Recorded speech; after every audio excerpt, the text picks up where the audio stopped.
What's going on, guys? Andrew Piluk Hockey here, back with another video, and today we're going to be discussing what could be the worst teams in the NHL this season. Now, this is not to discredit any team, this isn't to put down any fan base, this is just my opinion. We're going to look at some numbers from last season and look at which teams performed the worst last year, and then we're going to make some observations together on who we think is going to be the worst teams in the NHL this season. So make sure during this video, after it, whatever you want to do, leave your predictions down below for who you guys think will be the worst in the NHL this season. And it is kind of harsh to say that they're going to be the worst team in the NHL, but it's just a prediction. We could be completely wrong, and this again is not to talk down to any fan base or to any NHL team. So hopefully you guys will enjoy this video. Let's get right into the video. So I'm going to pull up right now the top 10 worst teams in the NHL last season with points wise, league wide. So starting with the Islanders, who had 80 points. Then we're going to the Edmonton Oilers, who had 78.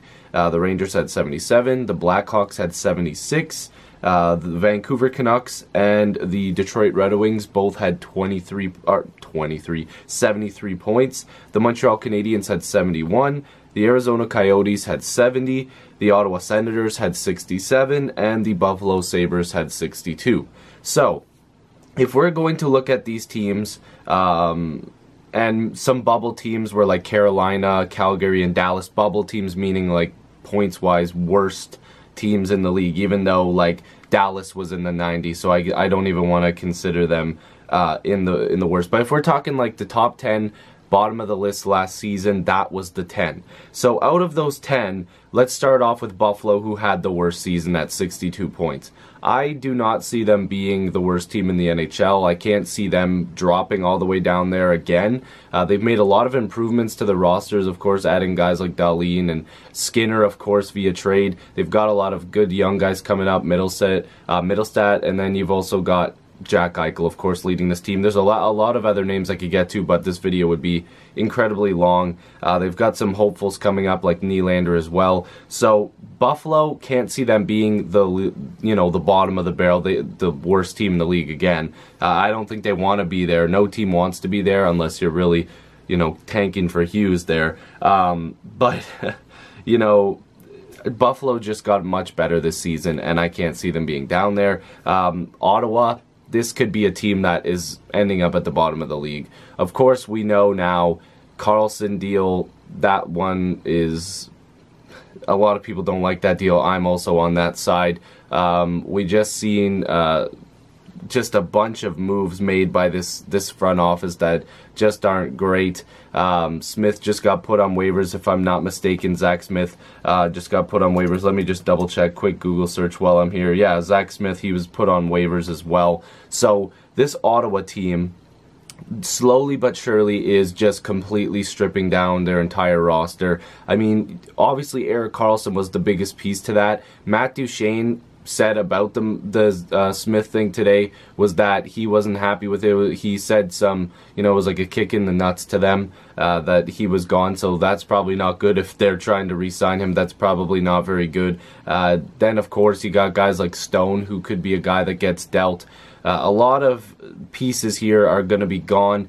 And the thing is with Ottawa is because they selected Brady Tkachuk last year, or this past draft, with their, third or fourth overall selection, they have to automatically give their first round selection this year to the Colorado Avalanche. And if Ottawa's at the very bottom, they're going to have the best odds to land the first overall selection. So that would mean Colorado could play amazing this year. Colorado could win the Stanley Cup and then get the first pick. And I'm not saying they're going to. It's just a possibility. If you want to see a cool video about that, go to the Audie James channel.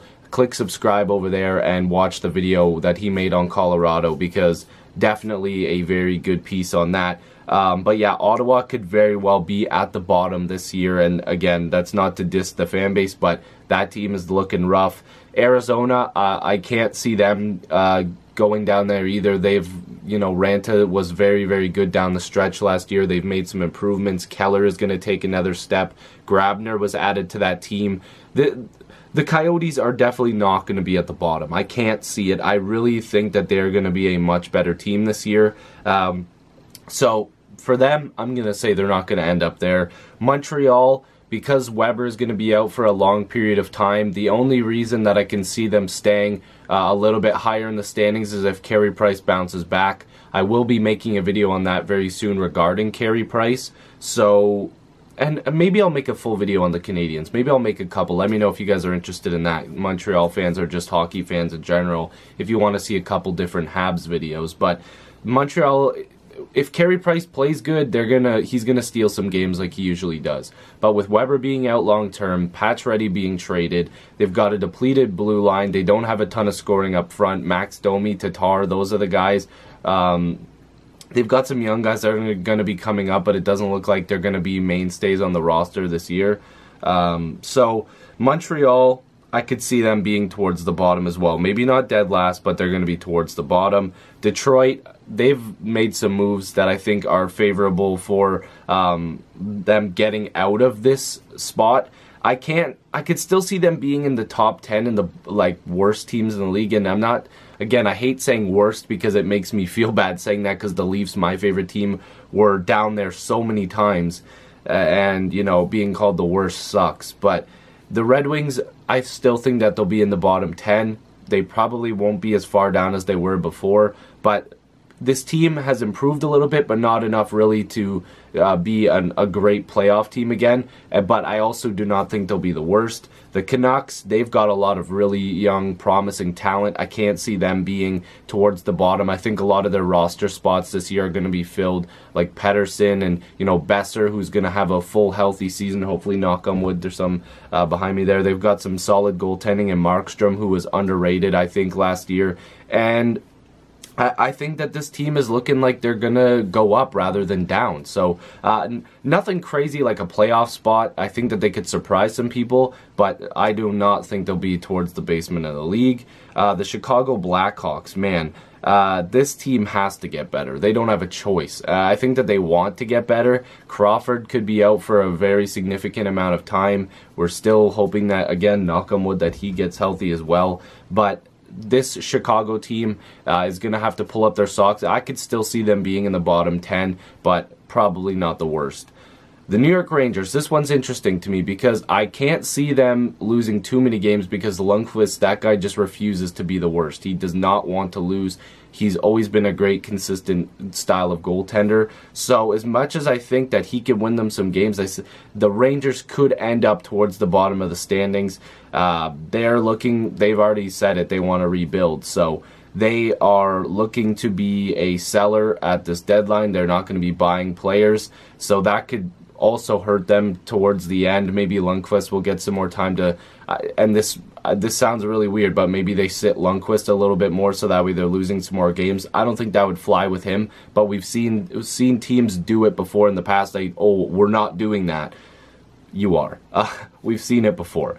All right, the Oilers. This is a team, again, they could either be really good or really bad. We seen it last year where they just kind of fell apart. And if that happens again this year, I think it's going to hit them even harder. They may look to deal some guys at the deadline and just be like, forget it, we need better roster players. We're going to have to sell now and hope that we can get something next year via free agency or maybe a prospect. I don't know how the Oilers are going to deal with this. I've said it before that I don't know with this team. I don't know what they're doing. They should make a move to get better, but from what we're seeing, they haven't done a ton. There's been a lot of great players available this offseason that they probably could have made a move for, and they didn't. So, Chiarelli, not sure what you're doing there, man. The Oilers are very tough to judge. They could be towards the bottom. The New York Islanders. This is another one where I might catch some flack. I could see them towards the bottom. The reason I say this is because for some reason Lou Lamoriello wants every third and fourth liner out there. He's not putting forth a great team. He just signed Spiza. I'm not sure why. This team is not looking good. You obviously lost Tavares. I love Barzal. I think that he's insane. I love Eberle. I think he's a good player. Lee is a good talent. Bavillier, I believe, is still on that squad. I'm not positive because they've made a ton of questionable moves. I feel like we've missed half of them. Lou, I'm not sure what you're doing over there, but the Islanders, if they don't get a ton of scoring, if Lee drops off a bit, if Eberle falls off, if Barzal can't handle it all by himself, I don't know. This team could drop a little bit in the standings. Some teams that might take a dip this year, I've been one saying that Minnesota, for some reason, to me feels like a team that could drop off, but they won't be towards the bottom of the league. That's just the thing. If you look at the rest of the NHL, besides those teams that I just listed, I can't see any other team really taking a huge nosedive unless a ton of injuries happen. Because Carolina, they made some moves to get better, kind of. They're kind of in the middle. They grabbed Dougie Hamilton. They obviously made a huge trade with Hanifin, but they made some solid moves. Dallas made good moves. St. Louis, just Calgary. Everybody has made moves to try to balance themselves out with other teams. Los Angeles, Philadelphia. Everybody is grabbing scoring defense, like San Jose. Like, everybody else pretty much is making huge moves. While some of these teams towards the bottom have made some huge moves, a lot of them have been negative. And I'm not saying that every team has done that. It's just they haven't made enough moves to get themselves out. So if I was to make a final prediction, I think Ottawa is going to be towards the bottom of the league. Montreal, I'm going to say Detroit, Chicago possibly in that bottom 10 along with Detroit. They probably will be like 10 and 9 to me. The Rangers could very well be towards the bottom, and depending on how bad the season goes, barring injuries, the Oilers or the Islanders. But for my pick for the worst, it's probably going to be Ottawa. I apologize, but their team is just not that great. And that's no hate towards their fan base or the team. That's just my opinion. So hopefully you guys enjoyed this video. If you're new, make sure you subscribe. Love to have more hockey conversations with you. Join the squad. Let's get to 4,000 subscribers. I have another Instagram account that I want to shout out. I'm not sure if I'm allowed to say their names. I didn't ask, so I'm not going to say their names, but I will give you guys the actual Instagram account. It's another Leafs account because these two that I've been talking to, very nice, supportive of the channel. Thank you guys so much.